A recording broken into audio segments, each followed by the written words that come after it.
Genetic engineering is a process where scientists take genes from one species and force it into the DNA of other species.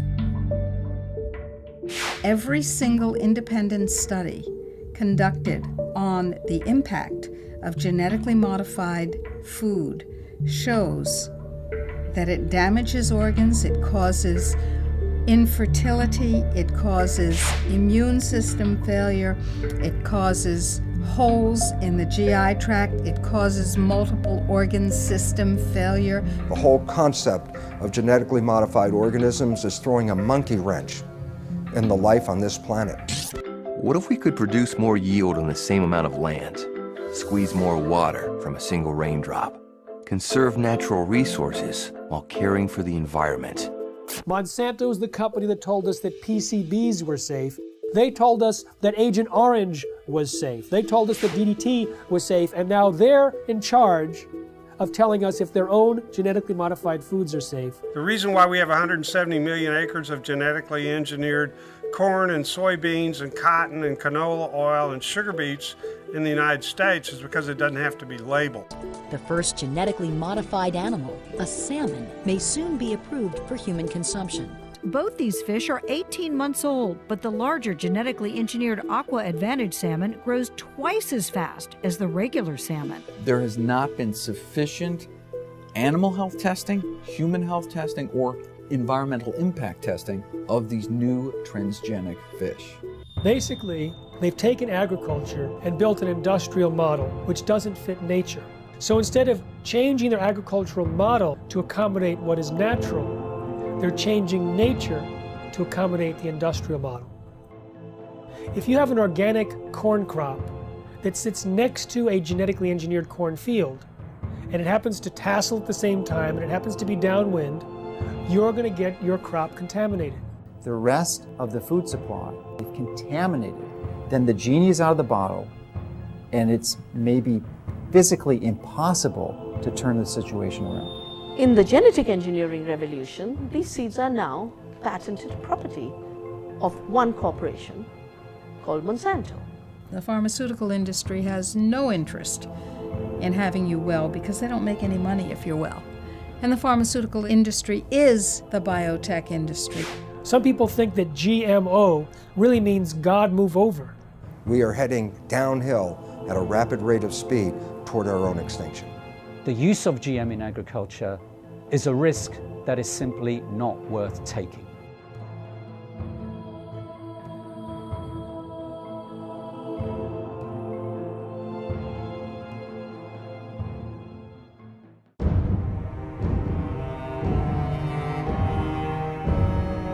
Any scientist that looks into the research or the lack of research on the safety of genetically engineered food comes to the conclusion that these foods should not be on the market. They need another decade or two of research.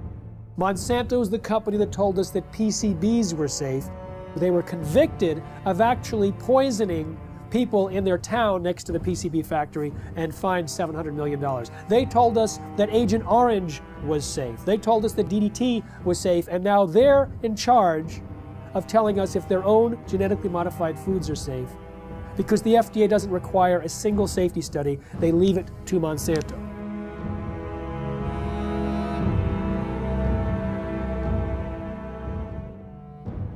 I know Monsanto, as one of the officials of the organization said, we're here to make money.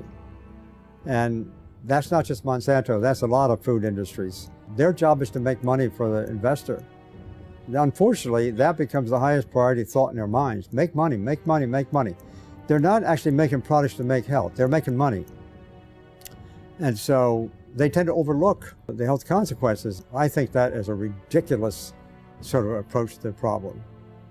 There should be some responsibility being assumed by the producer that when they're producing food, they have a reasonably good assurance that it's a good quality product. That should be the highest priority thing. And then if they can make money with that, fine and dandy. But unfortunately, it's usually the other way around. People in this sort of business are looking for opportunities to make money first priority. And then in this case, maybe letting somebody else worry about the health consequences, maybe even the public. And I think we have it upside down. That is simply upside down. Why did the FDA abdicate their responsibility to protect us? The White House had instructed the FDA to promote biotechnology under the first Bush administration. And so the FDA created a new position for Michael Taylor, Monsanto's former attorney. So Michael Taylor was in charge of policy at the FDA when this GMO policy was created, and then he became Monsanto's vice president, and under the Obama administration was put back in the FDA as the U.S. food safety czar.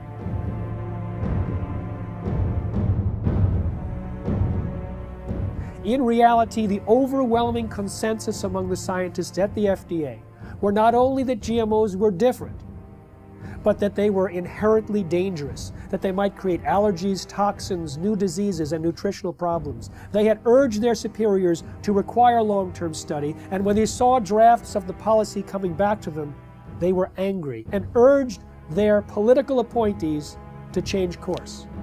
But Michael Taylor and the political appointees ignored the science, ignored the scientists, denied the existence of their concerns, and set forth a policy that allowed GMOs to be put on the market in a way that creates unprecedented risk for human beings and the environment. The FDA is composed of smart people, but they're smart people with a conflict of interest. They're smart people who make their decisions based on what will support their financial needs or their academic needs, not what makes scientific sense. What you can do with GMOs is basically engineer food in ways that make it most profitable from the company's perspective. But from the company's perspective, whatever negative aspects of that might exist are simply irrelevant. And more than being irrelevant, the company is motivated to try to suppress knowledge about those negative aspects. The company is motivated to try to suppress government attempts to regulate in relation to those negative aspects. The company is motivated to try to infiltrate government and lobby government. I mean, when you look at the Clinton administration, Bush Sr., Bush Jr., and Obama, you look at various high-ranking positions in the administrations of all of those presidents, you find people who have worked for Monsanto. Most people don't realize that Monsanto has been around for about a century. They've acquired lots of resources, and they are very clever and sophisticated. They know how the game works. They understand lobbying. They understand bribery. They have been effective at essentially stacking the political structure, the federal regulatory agencies in their favor, to the point that it's almost physically impossible to pass any type of federal regulations or legislation, because the people who make those choices have been in the revolving door of Monsanto. They either previously worked for them or they're paid consultants for them. The governments now, wherever they are dependent on corporations. Who are these governments? Who are these companies? Corporations. Telling people what to do, what to eat, what to feed their children. We are people, we're the children of God. We have constitutions, we have our constitutional rights to eat and feed our families that nature produces. They say, no, we don't have that right. In fact, we're going to force that on you. It's the FDA and the USDA who helped lead the charge for these new food safety bills. There's nothing in those bills to protect you. It's there to protect the genetic engineering industry. And unfortunately, if we don't stop this, you won't see organic farmers. The laws in the bills currently are so strict, so arbitrary, that if you are a small organic farmer, you can't meet their requirements for safety. As a result, you'll go out of business. Not a single human being on earth gets up and says, boy, I can't wait to go to the supermarket and buy a GMO food. And why is that?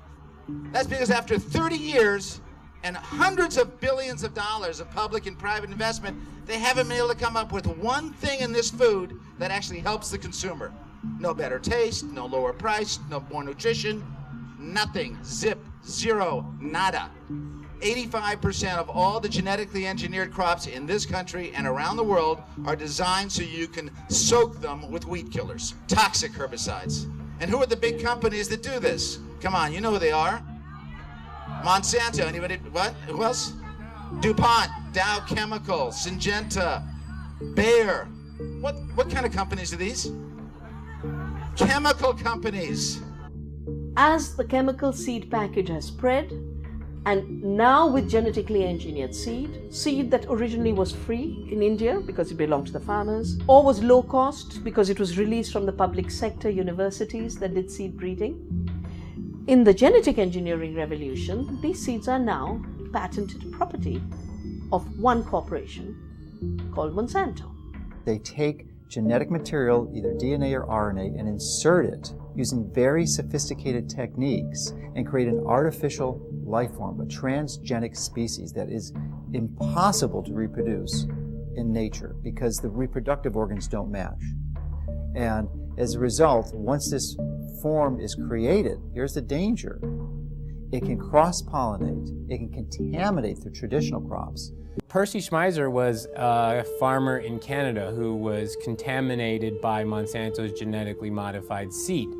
Well, he realized he'd been contaminated because he used some of this herbicide to kill off weeds around utility poles on his property. When he saw some of the seed did not die from the application of glyphosate, he knew it must be genetically modified.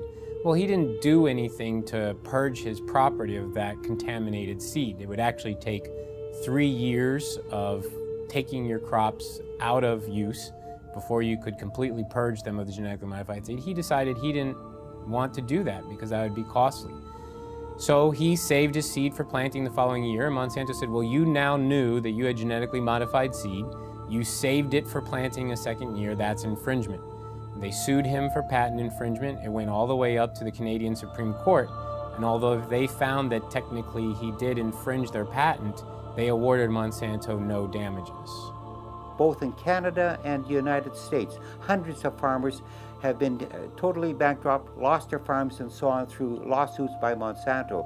So there's a real fear. Now we call it the new fear, a fear culture amongst farmers, where a corporation now, through the rights of patents on a gene, have which is inserted into a seed to make it resistant to a chemical or whatever, is that they lose their rights to use their own seeds or plants. So it's total control eventually that farmers have to go back to a corporation like Monsanto each year to buy their seed because they're no longer allowed to use their own seeds. So as a victim, you basically have to pay for your lawsuit, your damages, and so on. So farmers become victims and they have done nothing wrong because they were contaminated by a neighbor, by whatever means, by pollen flow, by seeds blown in the wind, transportation, and so on. So it doesn't matter how it happens. If you are contaminated, it's over and it's over. It's inevitable that someone who does not want to use their seed will become contaminated. Even the United States National Organic Program standards acknowledge this when they say you won't lose your organic certification if you're contaminated up to a certain percentage, as long as you take efforts to try to avoid that contamination. Monsanto has said that it's the responsibility of an organic farmer to use large portions of their own property to set up buffer zones to try to decrease the likelihood that they'll be contaminated by their neighbors. But that's quite perverse when it's their seed that's the new entrant into the neighborhood.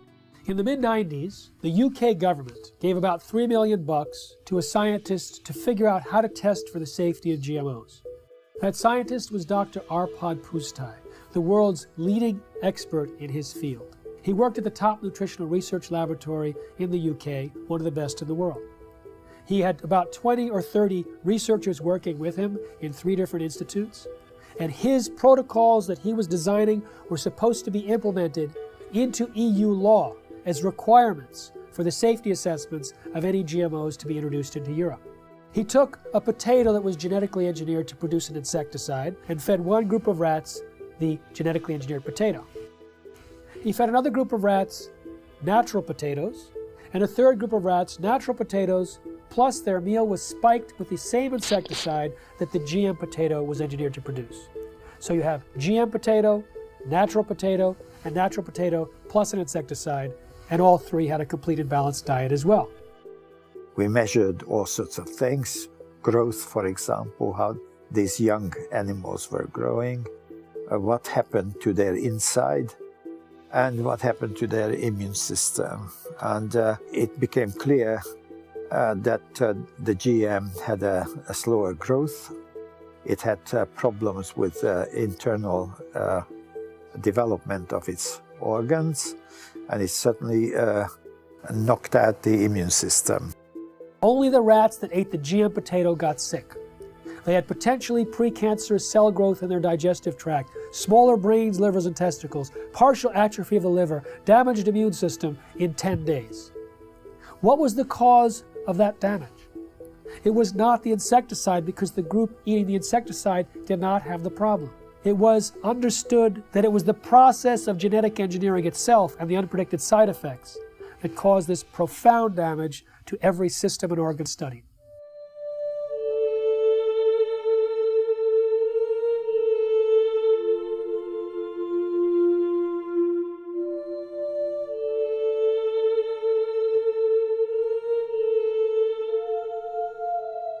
He shared his concerns about GMOs and was a hero for about 2 days at his prestigious institute. The press was going wild. Here was a main scientist who was saying that we should not treat the people as guinea pigs, and that he personally wouldn't eat GMOs from what he understood. The director of his institute received 2 phone calls from the UK Prime Minister's office. The next day, Dr. Arpad Pusztai was fired from his job after 35 years, silenced with threats of a lawsuit. His team was disbanded. They never implemented the protocols. Instead, a campaign was launched to destroy his reputation in order to promote and protect the reputation of biotechnology.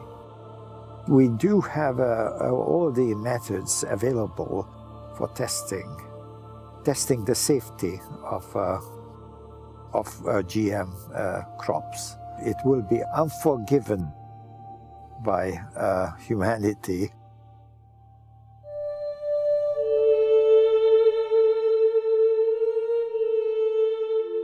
Monsanto scientists found bacteria growing in a chemical waste dump near their factory in the presence of Roundup herbicide.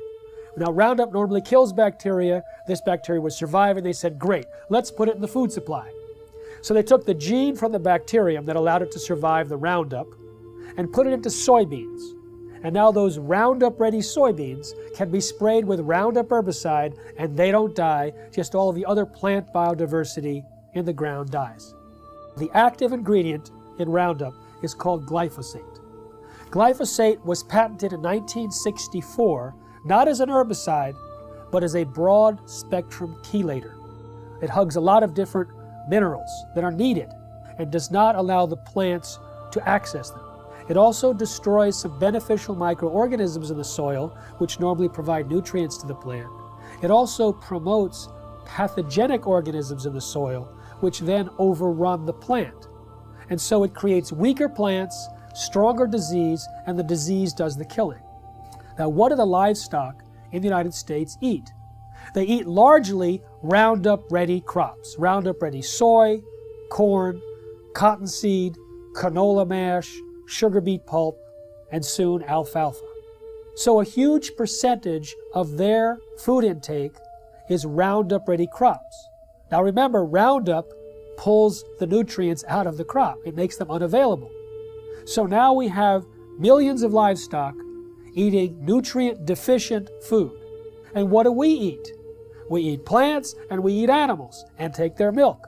So it turns out it's a perfect storm now, not just for plant disease, but for animal and human disease.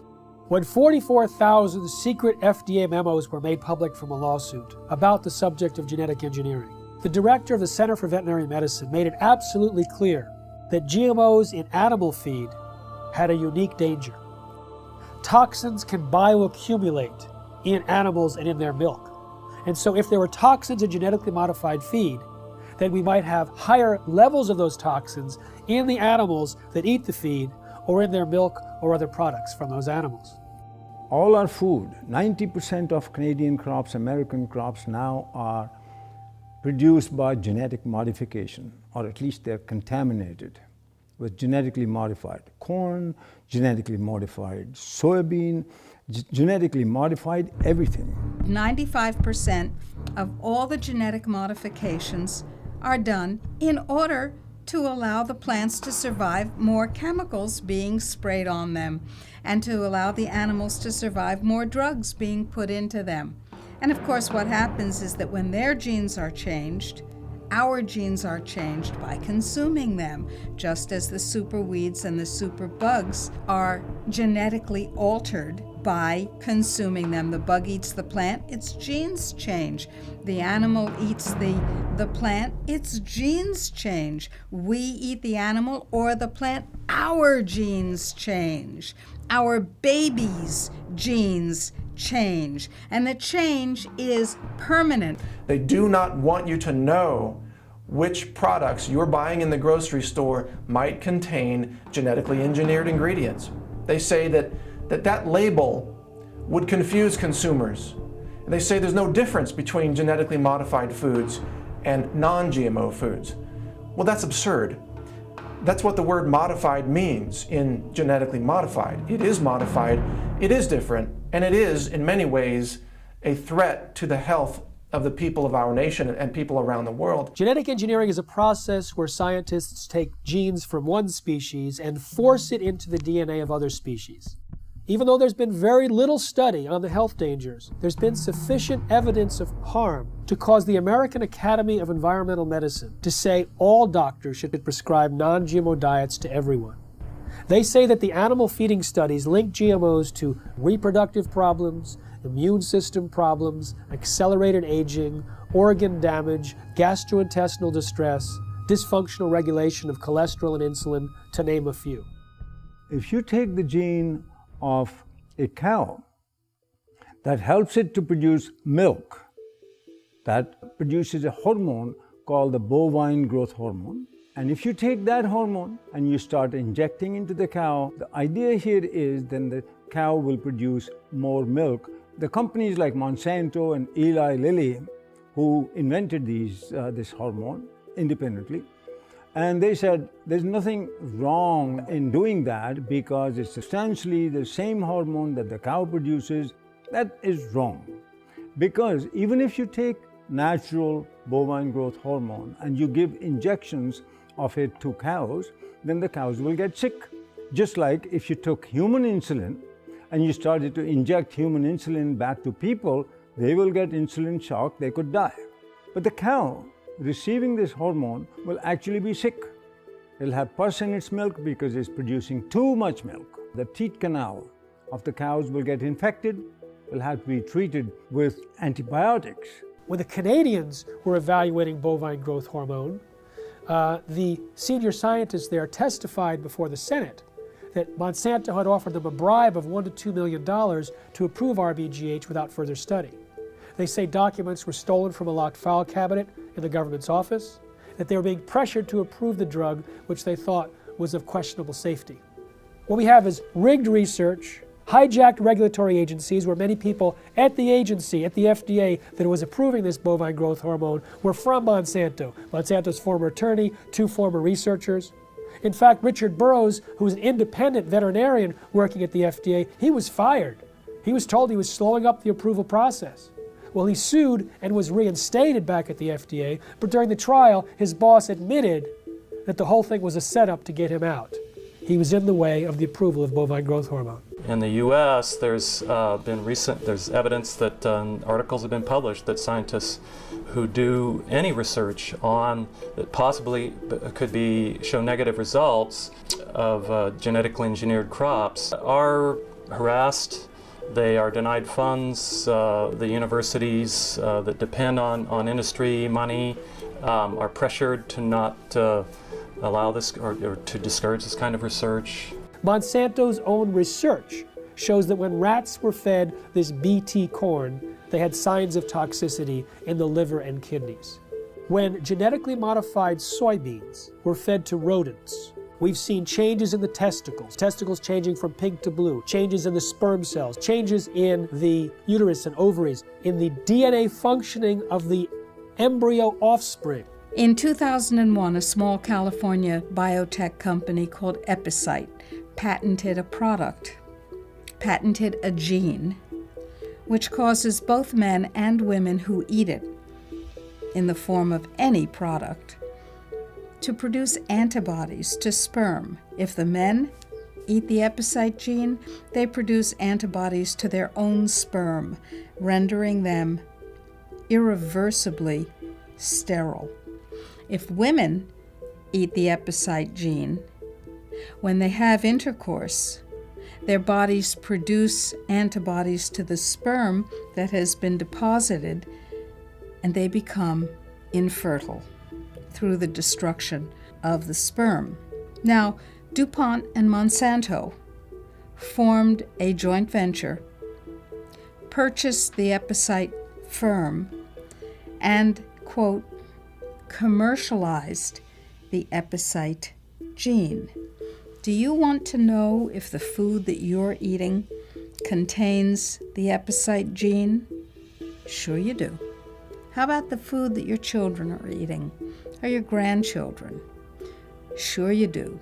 We've seen smaller babies, a death rate that's 5 times that compared to controls. Sterile babies, even babies with hair growing in their mouths. And this has been done by government scientists as well as independent scientists who are at the top of their field. Pay close attention to what you're about to see. These rats have been fed with transgenic corn during their entire life cycle. The tumors they suffer from are enormous. The study that revealed the effect of the GMOs on the health of these rats has just been completed. It lasted for 2 years. We spent over a year trying to obtain transgenic corn because no GMO manufacturers were willing to provide them.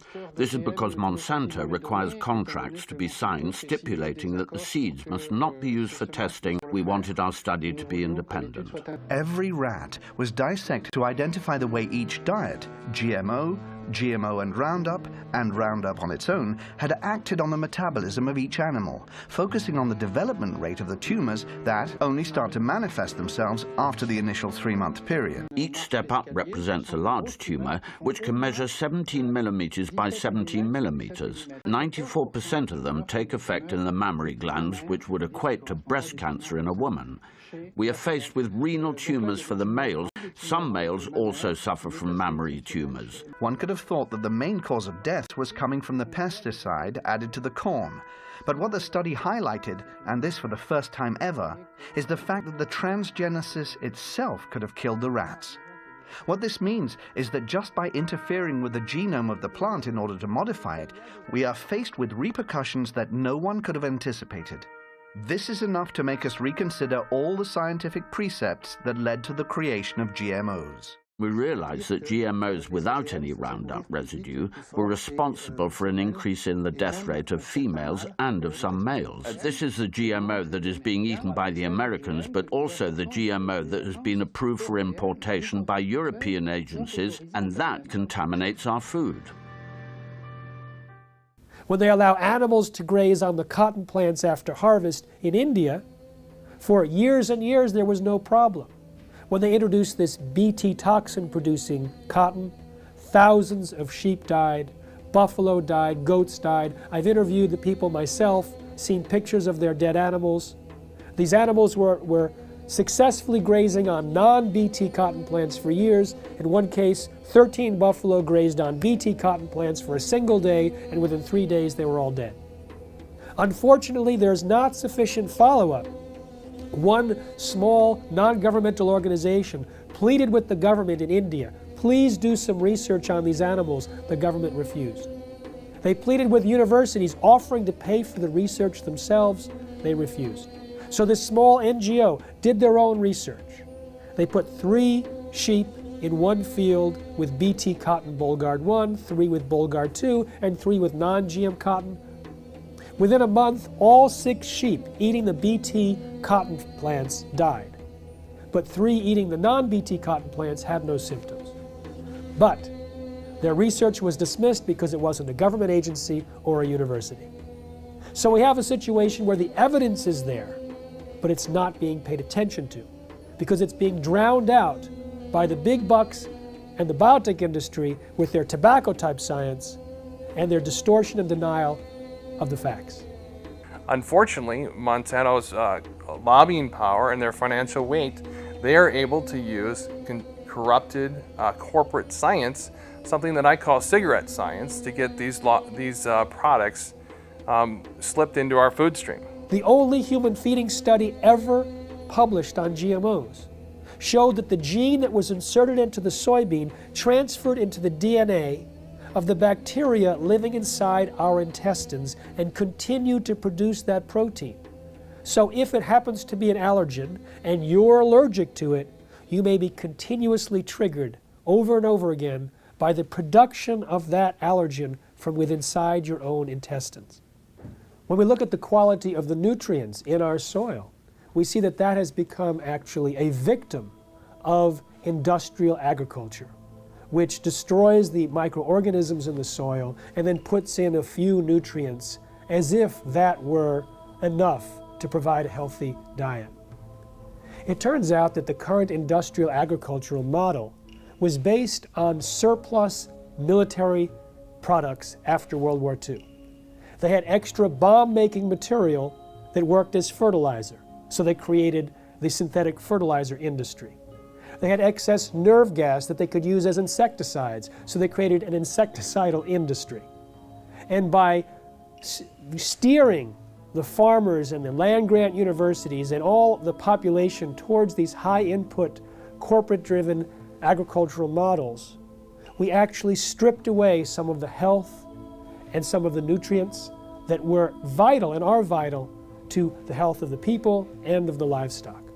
The plant's ability to absorb nutrients out of the soil is restricted with GMO seeds and plants. And that's why the nutritional value is going down, and that has become a very big concern.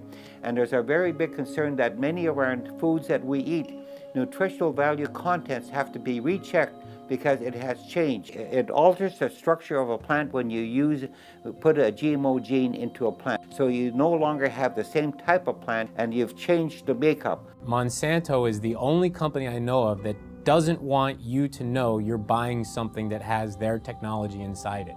You know, cell phones, computers, automobiles, everything else we purchase, clothing, is branded because everyone wants to know, they want consumers to know that their product is inside whatever you're purchasing. But Monsanto wants that to be a secret. If you go and purchase any of their bags of seed and you look at the back, there's a big, huge box with a big stop sign.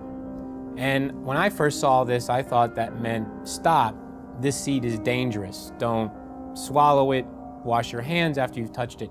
No, all those health warnings are lower down the bag in smaller font.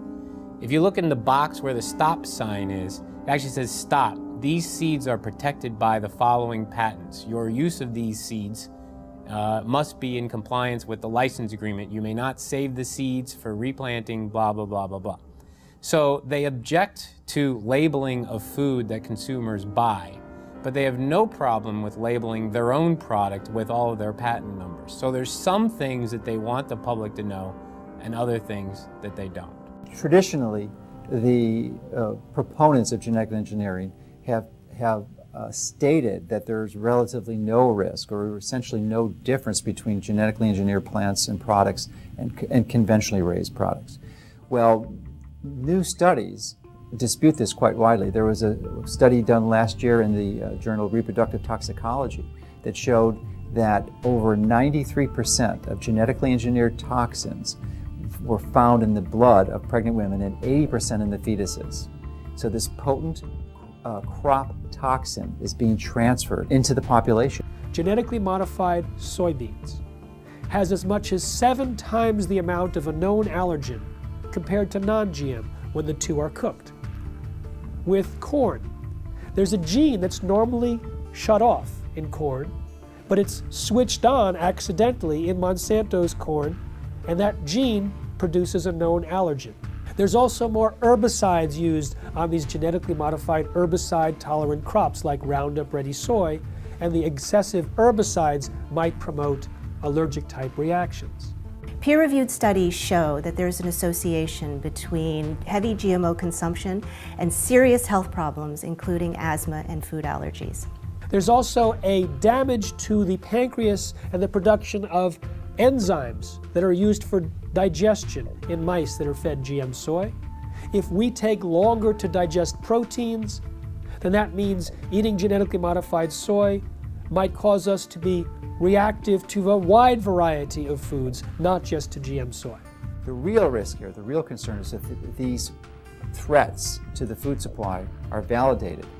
And there is, the GE crops are the predominant crops, and they've contaminated the rest of the food supply.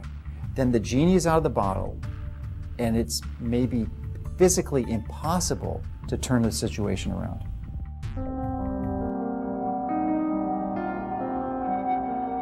There has been no long-term research on the concept or consequences of what this genetic modification does, not just to us, but to the environment. And right now, from all the research that's showing up, it says this has a very negative and profound effect on destroying the environment in which we live. So therefore, I find it senseless that the government would support and condone genetically modified foods without even having the basic research to understand the liabilities involved in creating these monster organisms and putting them into our world. The conversation in Europe and in countries in South America and in Asia is much more sophisticated in terms of its understanding of science, the importance of independent peer-reviewed science that isn't contaminated or corrupted by corporate influence. Here in the United States, you know, the birthplace, the bedrock of the free market system and democracy, we are having our rights corrupted by corporate influence.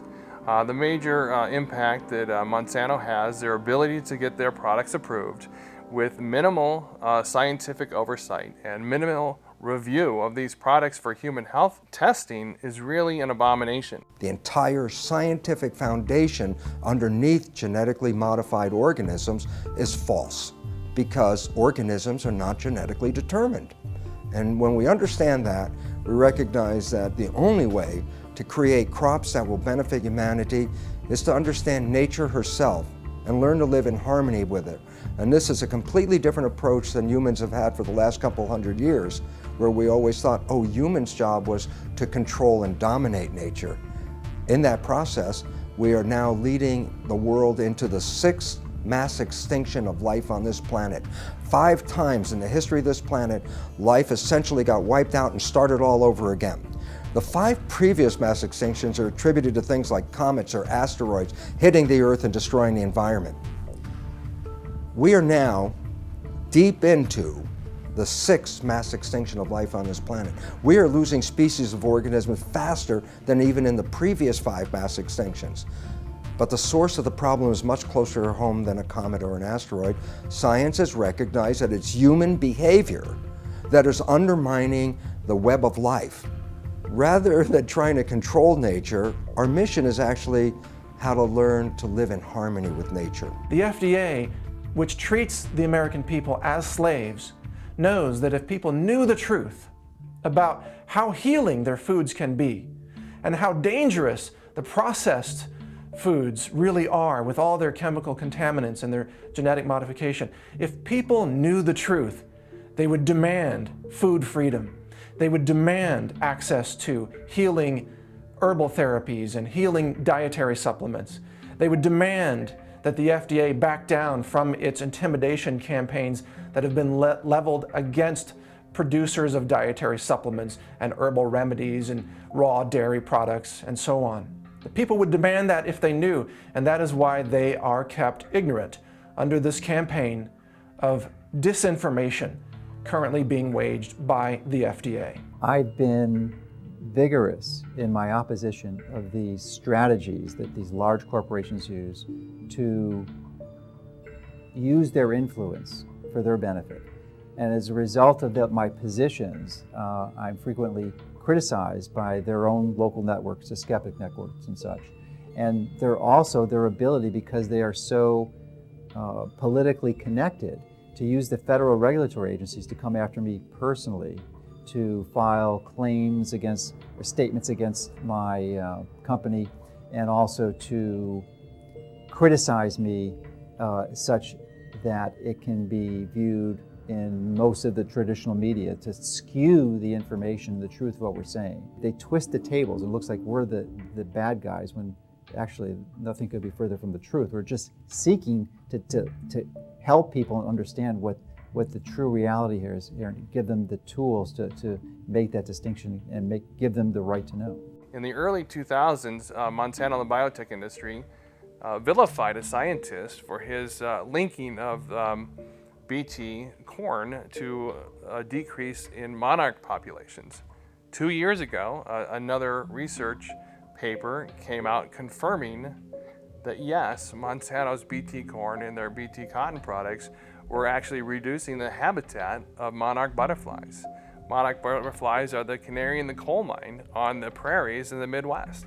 Of the major impacts, the negative environmental impacts that these products are having. The large-scale cultivation of GMO crops can harm biodiversity in a number of different ways. One is that in the case where the crop is engineered to be tolerant to a herbicide, such as Roundup or glufosinate, then the application of high doses of these weed killers destroys the weeds upon which other organisms normally would be consuming. So the insect population is reduced, and then there isn't the insect population upon which the birds are also consuming. So there could be a knock-on effect on the biodiversity within the fields where herbicide-tolerant crops are being grown. And indeed, large-scale field trials sponsored by the UK government several years ago now did indeed find that in fields that were growing herbicide-tolerant sugar beet and canola, that the biodiversity in these fields was markedly reduced. There's a lot of information now on bee colony collapse, and it's now linked to certain of the chemicals that are sold by certain of the major companies. So there's a lot of concern now about the bees dying, because now we'll lose a major insect that pollinates our plants, and so that also has become a big concern. But it's all related. It all goes back to the massive increase of new types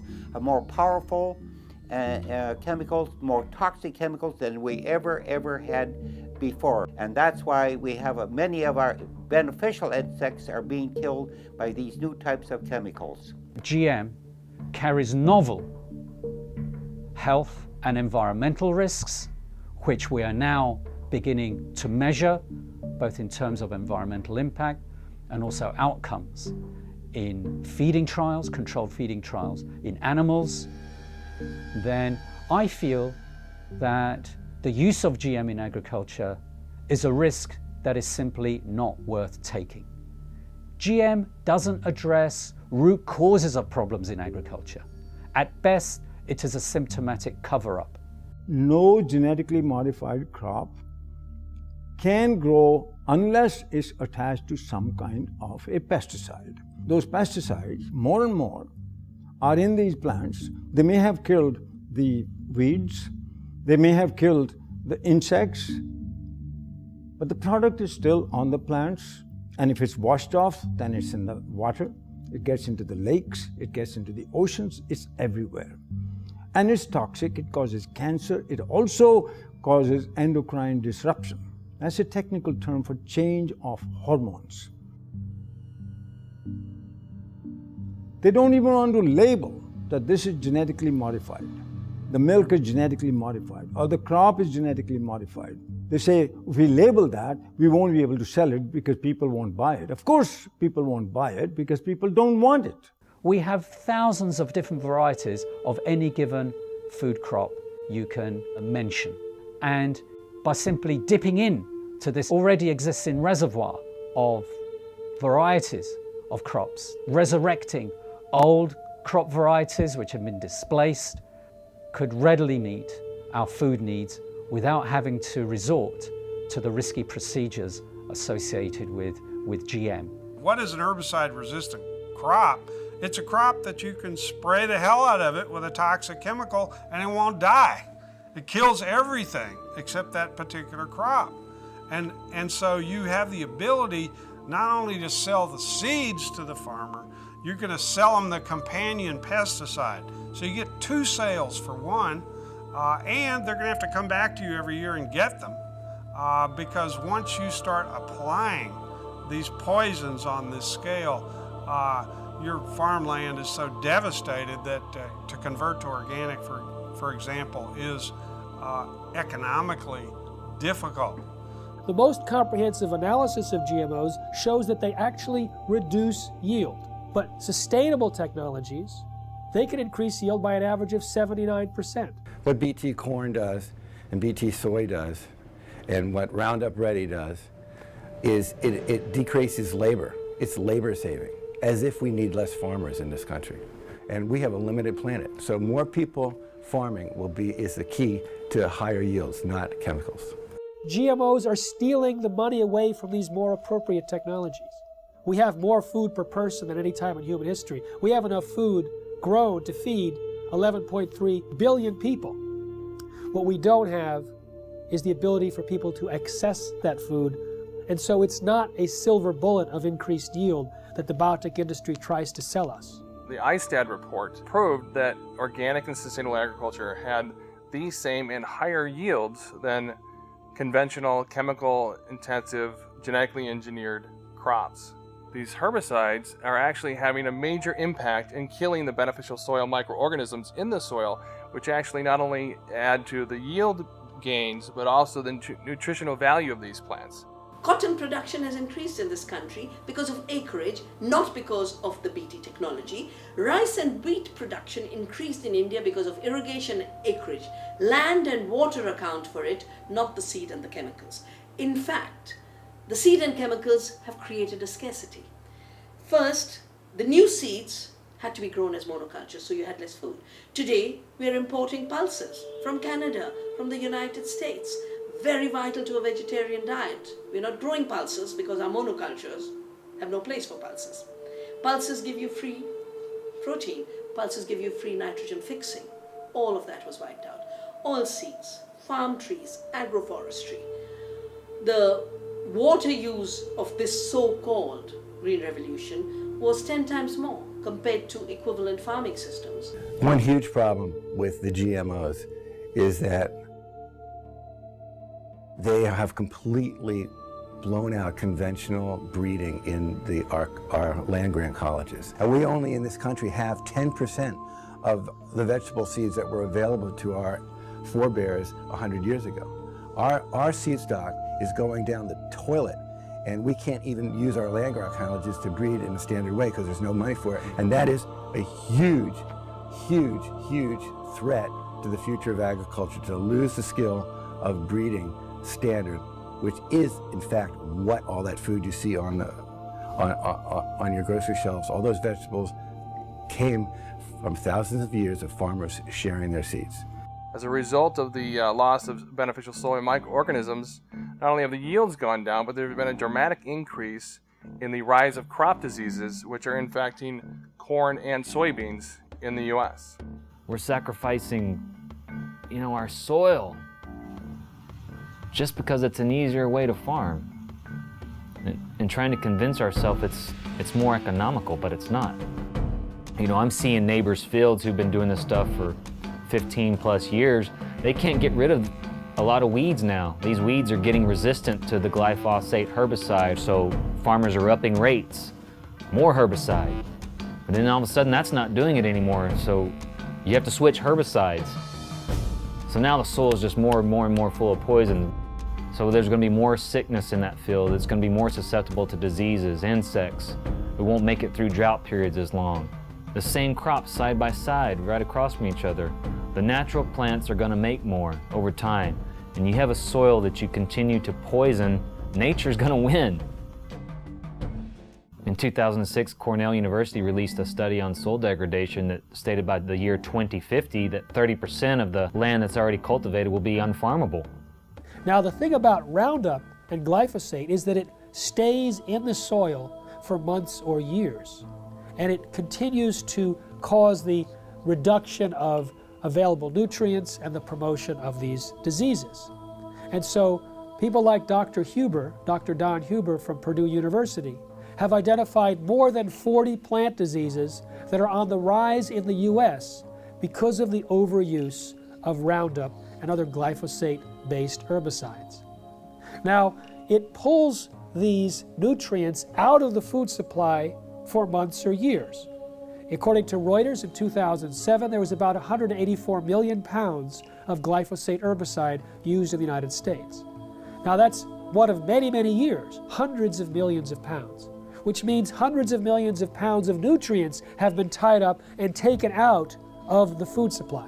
When we have a company like Monsanto that says, I don't care what nature says, I'll create the crops that I want, and we look at what happens, we see another step, another process in our own demise. This is a very powerful enemy, a classic David versus Goliath challenge. And there's the only way we have any approach, any possibility of ever winning this thing is if we work together as a cohesive group. The whole concept of genetically modified organisms is throwing a monkey wrench in the life on this planet. And until we change that, we are heading downhill at a rapid rate of speed toward our own extinction.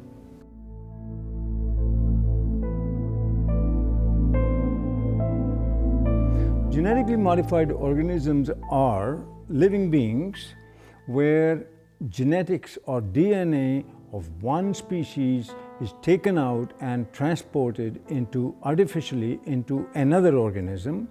And in other words, some sort of genetic manipulation, genetic engineering has occurred. Nature, God if you like, does not permit that. You cannot take the gene of a bacteria and put it into a pig or a people or anything like that, or vice versa.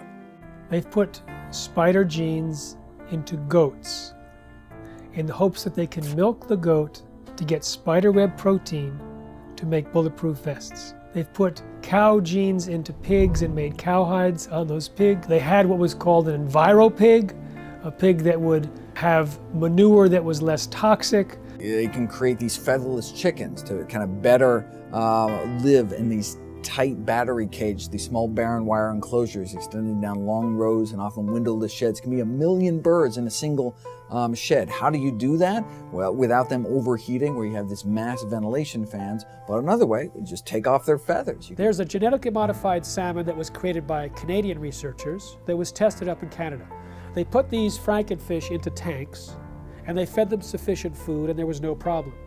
When they reduced the amount of food, the frankenfish freaked. They started killing and eating their neighbors.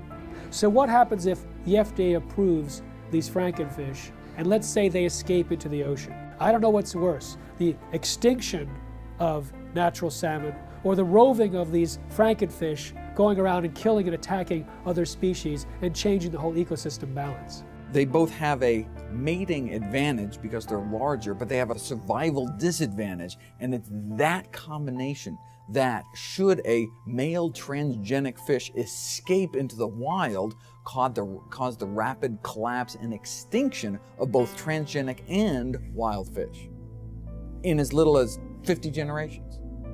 Scientists take genes from one species and force it into the DNA of other species.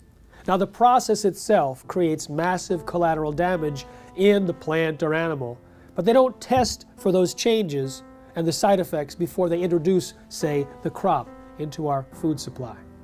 DNA is the inherited material of life, and it is where genes are structured. So we inherit half of our DNA from our mothers and half of our DNA from our fathers. And within the DNA are the genes that encode for all the structures of the body. So the DNA is like a blueprint. Just like an architect has a blueprint for a building, the DNA is the blueprint for all the structures of the body. So when a gene is switched on to function, the information within that gene is being used to manufacture a protein. And that protein is then builds the structure of the body.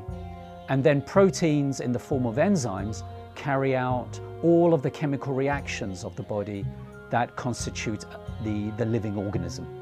When the GM gene is introduced into the plant, the genetic engineer has no control over where the GM gene integrates or splices into the DNA of the plant. And the effect of this is that the GM transformation process as a whole actually is very disruptive on the DNA structure and function of the organism. As a result, very unpredictable and potentially hazardous outcomes.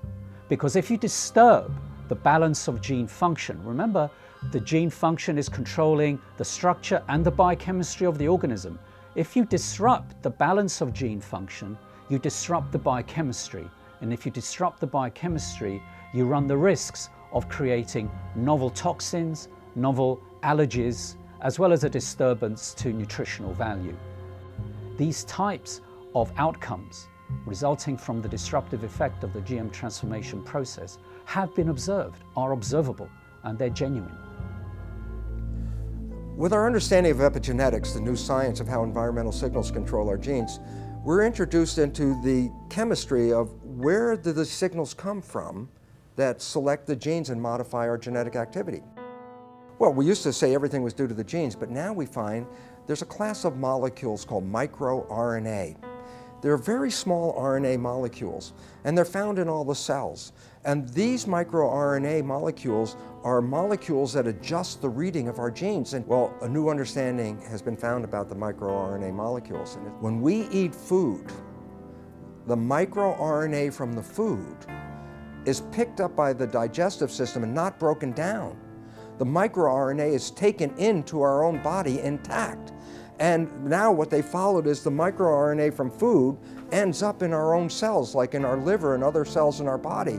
And these microRNAs still have the same function. They change our genetics and they change our readout of our genome.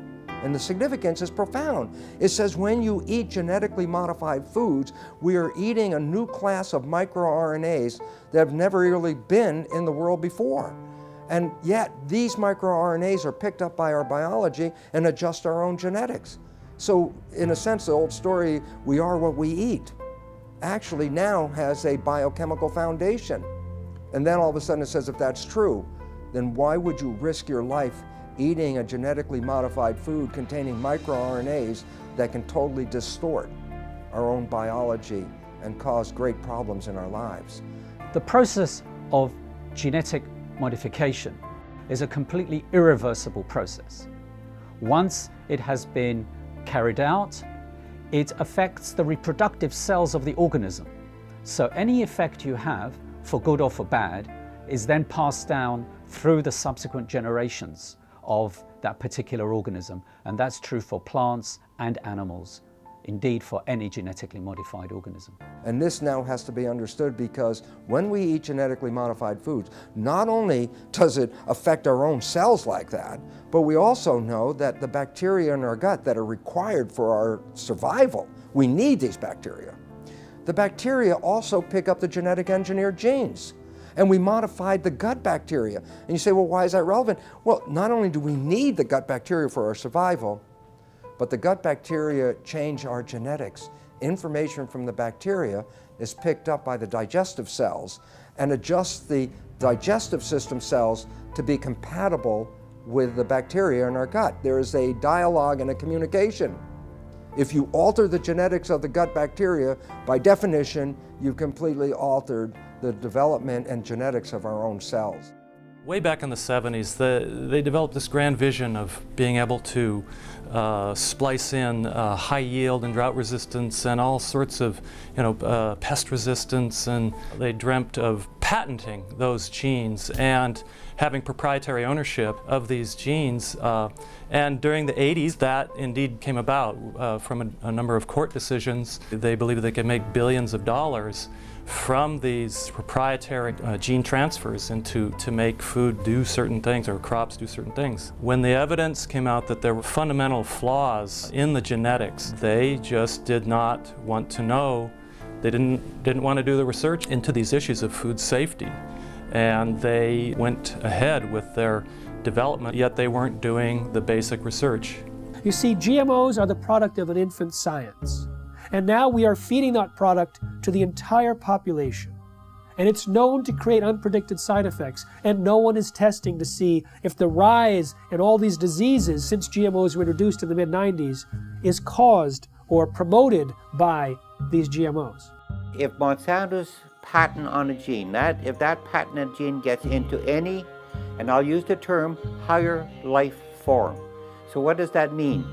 Birds, bees, animals, and the question I have to ask, what about human life? If Monsanto's patent gene gets into you, gets into me, does that say they own me? Do they own you? These are all questions that are that the courts and our governments will have to address.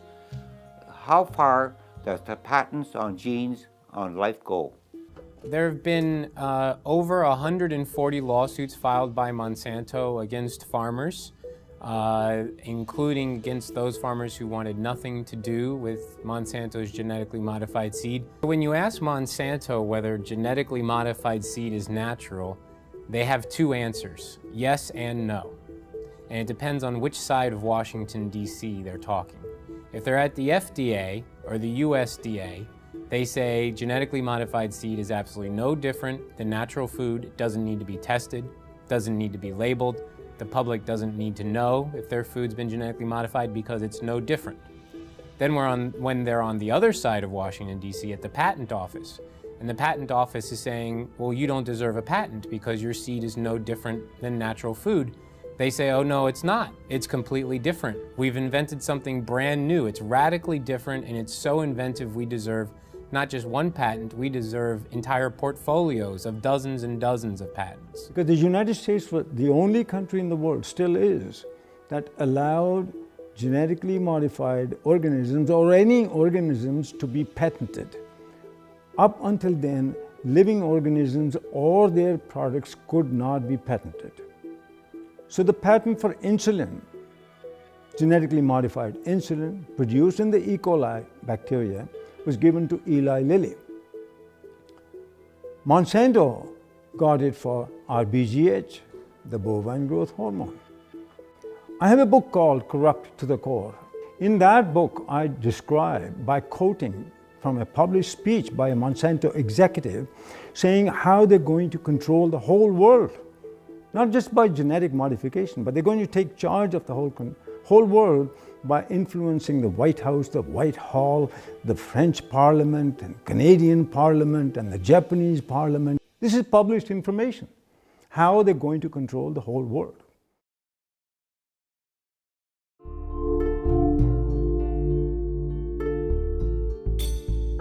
American people are beginning to become more aware and wake up to the fact that their government has been corrupted by corporations and the food that they're feeding themselves has possibly serious human health risks. In the European Union, where labeling is required, there's almost no genetically engineered food on store shelves in restaurants. There's almost none of it planted. Today, more than 50 countries around the world allow labeling of genetically engineered foods.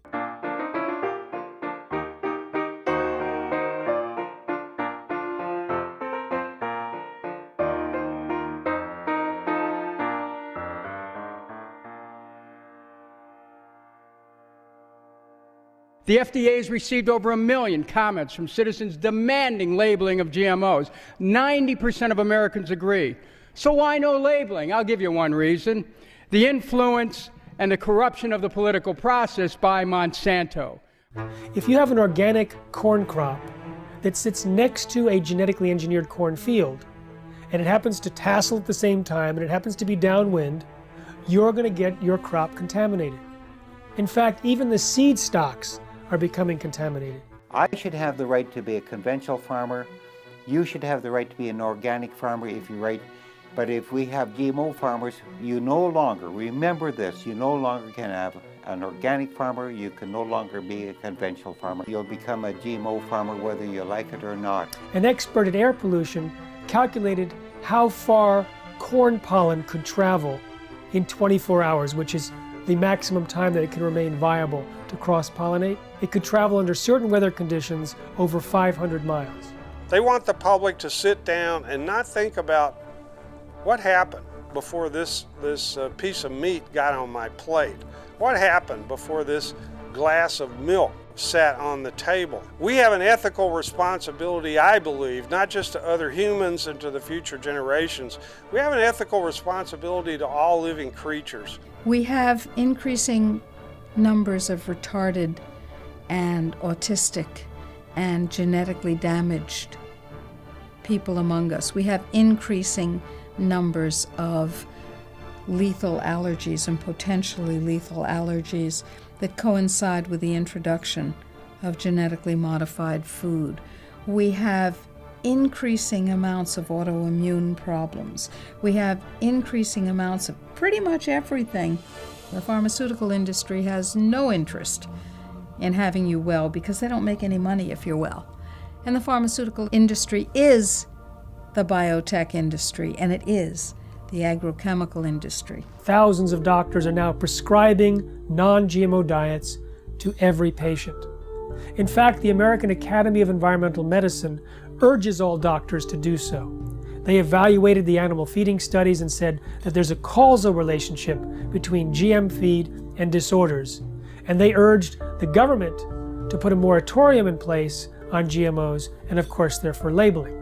My God, we are the sickest of the major countries in the world, and we're also becoming the dumbest of the major countries in the world. And the significance about that is, what a coincidence. This is the motivation of a government, and this is exactly where we are. A country like the United States has 20% of its GDP spent on healthcare cost, on trying to cure chronic disease. We're giving vaccines in children. We're giving all these other drugs, bad food, pesticides, hormones, everything getting into the system in animals and people. This is going to drive countries bankrupt. We're talking about people whose lives are either terminated through preventable diseases which were not prevented through the toxification of their bodies by toxic food. Total population of the world is about 7 billion now. They're saying by 2050, the population will grow to approximately 9 billion. And these companies and the governments all over the world are saying the amount of food in the world will have to be increased to twice the amount. Biotech industry is promising to feed the world with crops that'll have higher yields, even though it's not the amount of food right now that's the critical issue, it's access to the food. And access to the food is largely an economic issue. There's no shortage of food. This is purely due to corruption, because corrupt people in power, won't let poor people have their share. Now, since GMOs were introduced, there has been a dramatic increase in infertility in the United States. But there's significant evidence both in laboratory animal feeding studies as well as livestock experience to point a finger at Roundup-ready crops as a potential cause. The newest information of a study just published a week ago shows that these toxins in the food have actually been associated with an increased intensity of obesity, and this is found in salmon and rats. And there are other suggestions that they produce long-term imbalances in fertility rates, in hormonal levels, and immune function, and the ability to digest foods. Big agricultural and chemical companies don't want to label GMOs. What these corporations say is that labeling GMOs will increase our food bills. What I say is if they're so concerned about our bills, then they need to focus on a bigger price tag, and that's our healthcare costs. And we're not just talking about the cost of medications here. How about the cost of missed work and lost productivity when parents have to rush their child to the emergency room or to a doctor's office? And for the children, how about the missed school and summer camp? We're talking about the emotional and societal cost played out over and over again, hundreds of thousands and millions of times over. So these companies that are promising us to have abundant food, bring prosperity, they're lying, and the governments are with them. I think if you really want to know the true story about what corporations are doing in our society, about the various harms and dangers that they present, you can't rely on mainstream media. You have to go deeper and you have to go further. That's going to be a very important piece in us moving forward. The fact that we do have those sources of investigation that are not beholden to corporations or corporate media, and that we do have a mechanism in the internet for disseminating them broadly. We have this sort of common enemy that has allowed the profession, the healthcare professionals and the journalists and a whole variety of individuals and media sources who you wouldn't think would be aligned, and typically many of us have disagreements on certain issues, but we've all come together to realize that this is a very powerful enemy, a classic David versus Goliath challenge. And there's the only way we have any approach, any possibility of ever winning this thing is if we work together as a cohesive group. So what you see is Monsanto genetically contaminating crops, monopolizing seed and destroying biodiversity, turning farmers into serfs through this indebtedness, corrupting government, undermining law and regulatory process, and worst of all, polluting scientific knowledge. They're polluting genetically, they're polluting politically, and they're polluting epistemically. They're even stealing our minds. Through the food we eat, through the television and programming and the news media we receive, that information alone constitute what you might call the nocebo information. That negative information about the world is causing us to become sick. The food we eat exacerbates that same problem. We are living in a situation where we must take back our own power. They can surround the Congress, they can surround the congressional offices back in their district, they can surround the Monsantos and the city groups. And that's what they got to realize, that that's the first stage, because people showing up and massing together with agendas and with good artwork and signs and music scares the hell out of these politicians and their corporate masters. Let's use the power of government to support what we want, which is to have choices. Stand up that you should have the right, a human right to grow the foods and crops that you want. Americans have a right to know if their food is genetically engineered. It's time for labeling. It's time for people to know how their food is being produced. It is completely pro-capitalist to have things labeled. That's where you know what you're getting. And if the consumer over and over and over again says they want to know, they want the choice. But producers are freaked out because the choice is not going to be for them. We have to start now and not let more contamination exist and more danger to human health and the environment to the massive use of chemicals. So by stopping GMOs and eradicating GMOs, you'd also then stop less chemical use and more danger to the environment. And all of us are very concerned about human health and the environment. What's going to get your children through this and your grandchildren's generation? What are we handing off to them? What are we passing down to them? If the earth is us and it's our greatest legacy, what are they inheriting? And if you care about what you put in your body, you'll create as much of your own food supply as you can while you still can. Save seed, grow heirloom foods without any chemicals. I mean, there's dozens, if not hundreds of methods and ways that we can go about correcting this and preventing this, but we have to start making those changes now.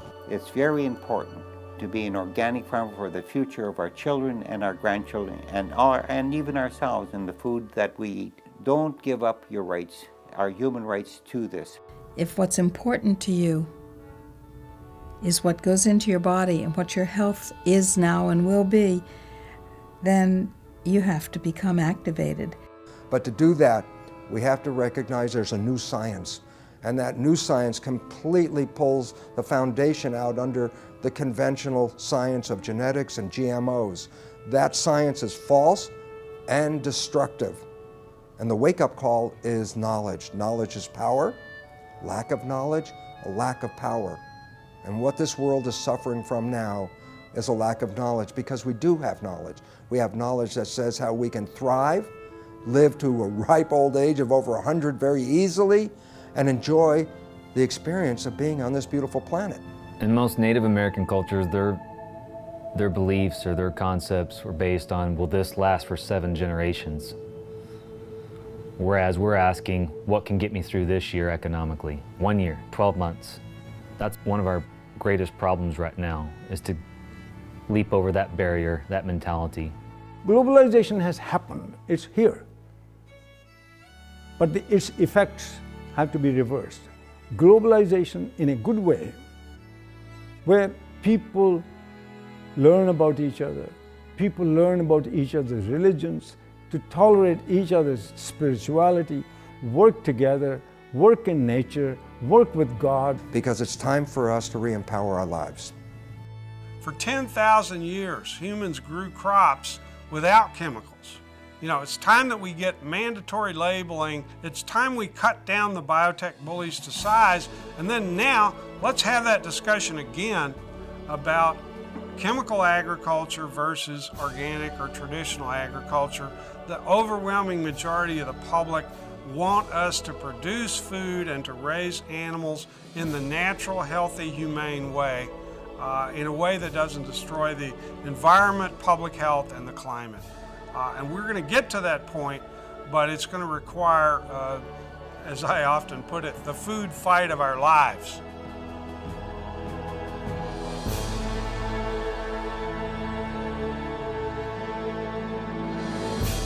I'm looking at the food that's in the grocery store. They say it's safe, everybody eat more. On second thought, I don't really know if it's made with those GMOs. So I'm looking for the non-GMO label. Before I bring it home, I'll put it on the table.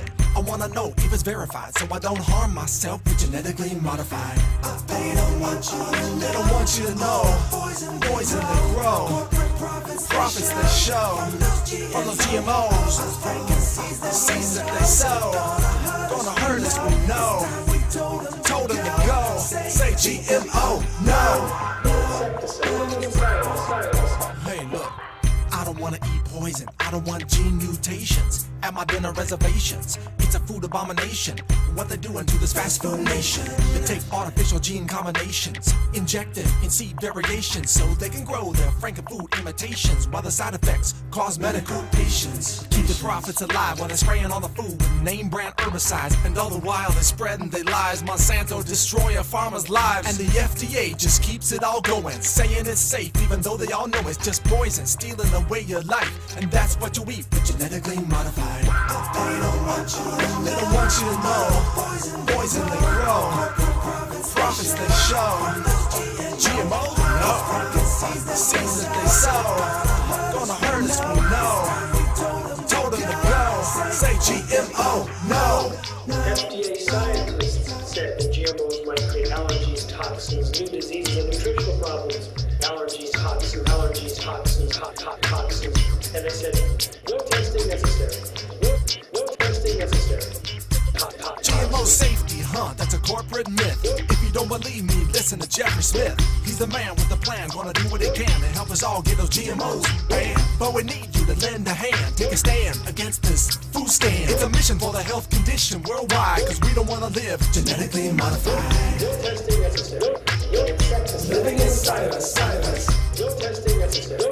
No insecticide. Living inside us. Don't eat food unless you know what's in it. Don't believe the propaganda, the press will spin it. Affects everybody, we all up in it. Stand up to Monsanto, tell him, oh no you didn't. Reject Franken foods in the store. Demand honest labels so we can be informed. We have a natural right to know what we buying. Just say no to GMO before our farms start dying. Just say no to GMO. These corporate crooks are lying.